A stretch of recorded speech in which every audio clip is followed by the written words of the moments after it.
இந்த வீடியோவில் நம்ம சிஎம்ஏ இன்டர் ஆடிட்டிங் கண்டினியூ பண்ண போகிறோம். ஸோ நெக்ஸ்ட் டாபிக் வந்து audit committee. So audit committee அப்படிங்கிறது எல்லா கம்பெனிலையும் இருக்கணும்ன்ட்டு அவசியம் கிடையாது. ஒரு சில கம்பெனி, ஸோ எந்தெந்த கம்பெனிங்கிறது நம்ம இந்த பாயிண்டில் பார்ப்போம். ஸோ ஆடிட் கமிட்டி எதுக்கு இருக்கணும் அப்படின்னா, to ensure independence of auditors. So audit committee என்ன பண்ணுவோன்னா, ஆடிட்டருடைய அப்பாயின்மெண்ட், ஆடிட்டருக்கு எவ்வளோ ரெம்யூனரேஷன் நம்ம ஃபிக்ஸ் பண்ணணும், ஆடிட்டரை ரிமூவ் பண்ணுறதுனா இருந்தால் எப்படி பண்ணணும், ஆடிட்டர் வந்து அந்த செக்ஷன் 144 ப்ராஹிபிட்டட் சர்வீசஸ் இருக்கு இல்லையா, accounting services, book keeping services, அதெல்லாம் ஆடிட்டர் கொடுக்காம இருக்காங்களா அப்படிங்கிறத என்ஷூர் பண்ணுறது, அது எல்லாத்தையும் ஆடிட் கமிட்டி வந்து பார்க்கும். அதனால ஆடிட்டர் வந்து இண்டிபெண்ட்டாக இருக்காங்களா, இண்டிபெண்ட் அப்படின்னா மேனேஜ்மெண்ட்னால அவங்க வந்து இன்ஃப்ளூயன்ஸ் ஆகாமல் இருக்காங்களா அப்படிங்கிறது புரியுதா. ஸோ இப்போ ஒரு ஆடிட்டர் வந்து அவங்களே அக்கௌண்டிங் சர்வீஸ் தராங்க, அவங்களும் ஆடிட் சர்வீஸே தராங்கன்னா, இப்போ அவங்க பண்ணது அவங்களுக்கு எப்போதுமே கரெக்டாக தானே இருக்கும். ஸோ அவங்க வந்து ஒரு மேனேஜ்மெண்ட்டோட ஒரு இன்ஃப்ளூயன்ஸ் அவங்களுக்கு இருக்குது.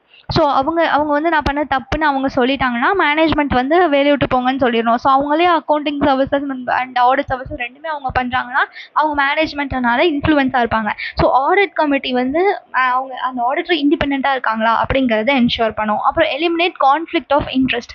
ஸோ கான்ஃப்ளிக்ட் ஆஃப் இன்ட்ரெஸ்ட் அப்படின்னா இன்ட்ரெஸ்ட்னால இது வருது. ஸோ ரிலேட்டட் பார்ட்டி டிரான்சாக்ஷன் அப்படிங்கிறதெல்லாம் ஆடிட் கமிட்டி ஷோ பண்ணும். ஓகேவா. ரிலேட்டட் பார்ட்டி டிரான்சாக்ஷனாக அந்த கம்பெனியோட ரிலேட்டட் பார்ட்டி கூட எப்படி டிரான்சாக்ஷன்ஸ் பண்ணுறாங்க அப்படிங்கிறதா. ஸோ அதெல்லாம் பண்ணுறதுனால ஃபினான்ஷியல் ஸ்டேட்மெண்ட்டில் ப்ராப்பராக டிஸ்க்ளோஸ் பண்ணுறோமா அப்படிங்கிறத பார்க்குறதுனால கம்பெனி வந்து அந்த மேனேஜ்மெண்ட் வந்து அவங்களோட பர்சனல் பெனிஃபிட்காக ஆக்ட் பண்ணாமல் இருக்காங்களா அப்படிங்கிறத என்ஷூர் பண்ணும். அதுதான் கான்ஃப்ளிக்ட் ஆஃப் இன்ட்ரெஸ்ட்டை எலிமினேட் பண்ணுறதுங்கிறது. அப்புறம் ஆடிட்டருடைய பர்ஃபார்மன்ஸை வந்து ரெவ்யூ பண்ணும். ஓகே. ஸோ ஆடிட்டருடைய ரிப்போர்ட் அண்ட் ஃபைண்டிங்ஸ், அவங்களுடைய அட்வர்ஸ் ரிமார்க் ஏதாவது கொடுத்துருக்காங்களா, அப்புறம் ஆடிட் ஒர்க் வந்து என்ன குவாலிட்டியில் இருக்குது அப்படிங்கிறதெல்லாம் பார்க்கும். And promote sound corporate governance.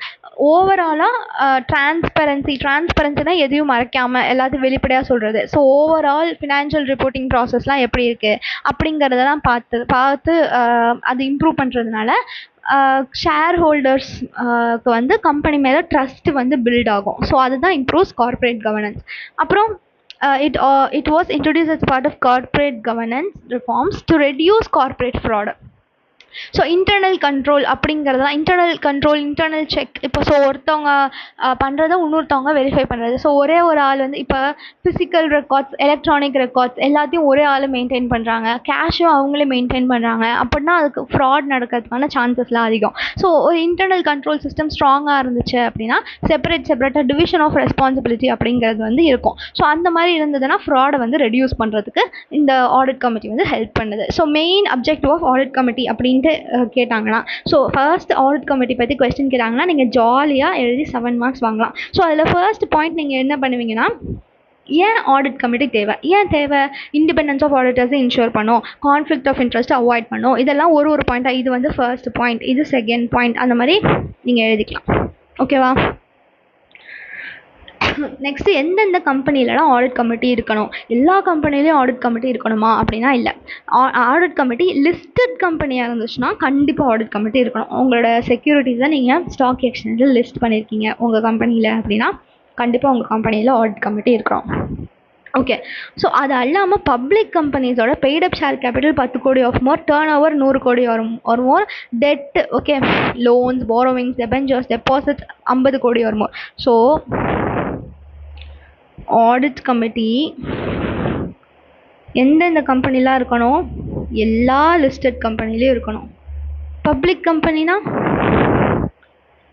Paid-up share capital, turnover, debt. Paid up share capital வந்து 10 கோடி ஆர் மோர், டர்ன் ஓவர் 100 கோடி ஆர் மோர், டெட் 50 கோடி ஆர் மோர். ஓகேவா. ஸோ இப்படி இருந்ததுன்னா உங்கள் கம்பெனியில் கண்டிப்பாக ஆடிட் கமிட்டி இருக்கணும்.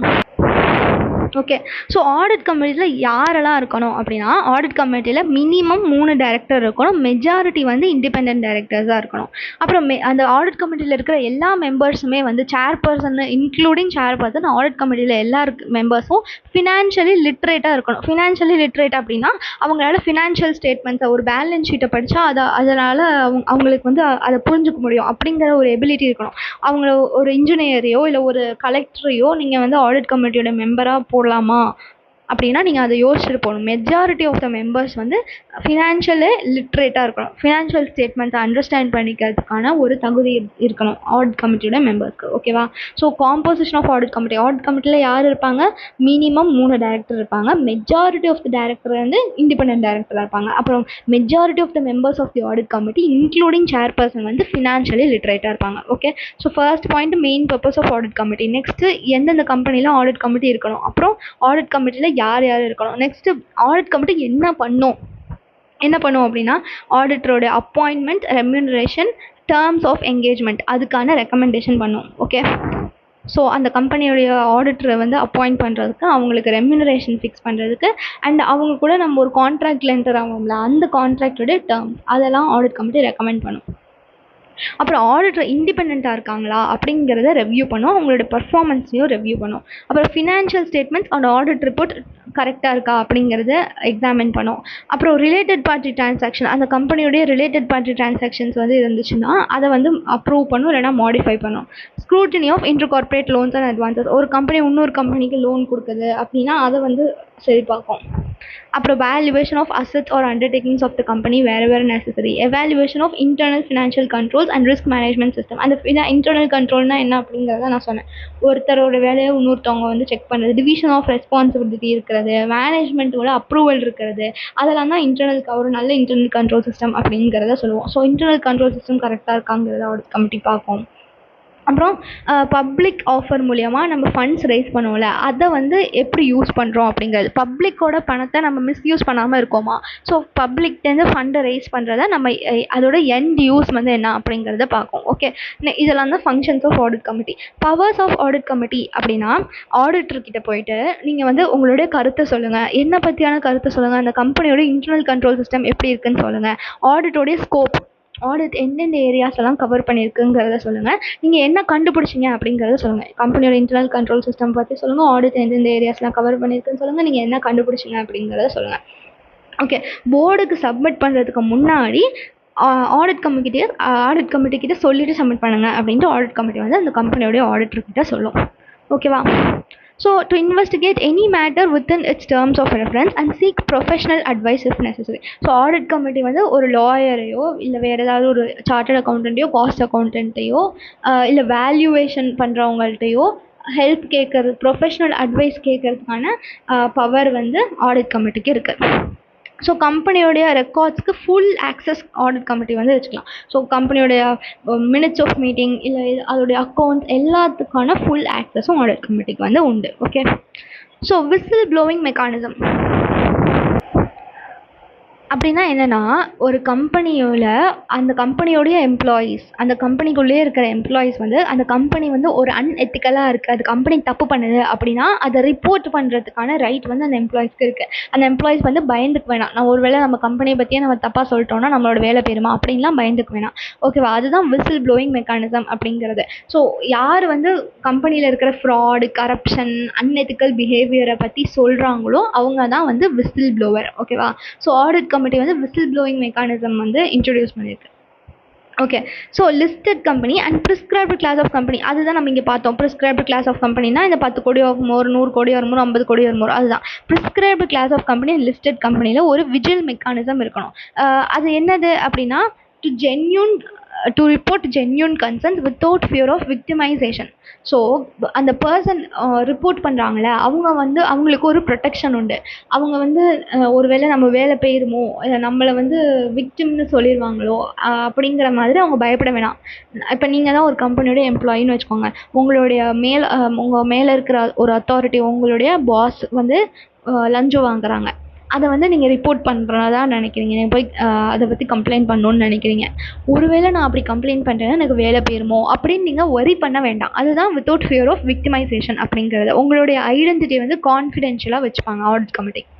Okay, the details of such mechanism shall be disclosed on the company's website. அந்த கம்பெனியோடைய வெப்சைட்டில் வந்து இந்த மாதிரி நம்ம கம்பெனியில் ஒரு விசில் ப்ளோயிங் மெக்கானிசம் இருக்குது, நீங்கள் வந்து யாரை பற்றியாச்சும் கம்ப்ளைண்ட் பண்ணணும்னா நீங்கள் பயப்படாமல் கம்ப்ளைண்ட் பண்ணலாம், உங்களுக்கு வேலைலாம் போகாது, நாங்கள் வந்து கான்ஃபிடென்ஷியலாக வச்சுப்போம் அப்படிங்கிற மாதிரி கம்பெனியோட வெப்சைட்டில் போடணும். அப்புறம் போர்டோட ரிப்போர்ட்லேயும் வந்து அது அப்படிங்கிற விசில் ப்ளோயிங் மெக்கானிசம் வந்து போடணும். புரியுதா? ஸோ விசில் ப்ளோயிங் மெக்கானிசம்னா என்னென்னு புரியுதா? ஸோ விசில் ப்ளோயிங் மெக்கானிசம் வந்து அந்த விசில் ப்ளோவர்னால் யார் கம்ப்ளைண்ட் பண்ணுறாங்களோ அவங்கள வந்து ப்ரொடெக்ட் பண்ணும். Okay. Next reporting by the board. The board of directors வந்து போர்டோட ரிப்போர்ட்டில் என்ன சொல்லணும் அப்படின்னா, அந்த காம்போசிஷன் ஆஃப் ஆடிட் கமிட்டி ஞாபகம் இருக்கா?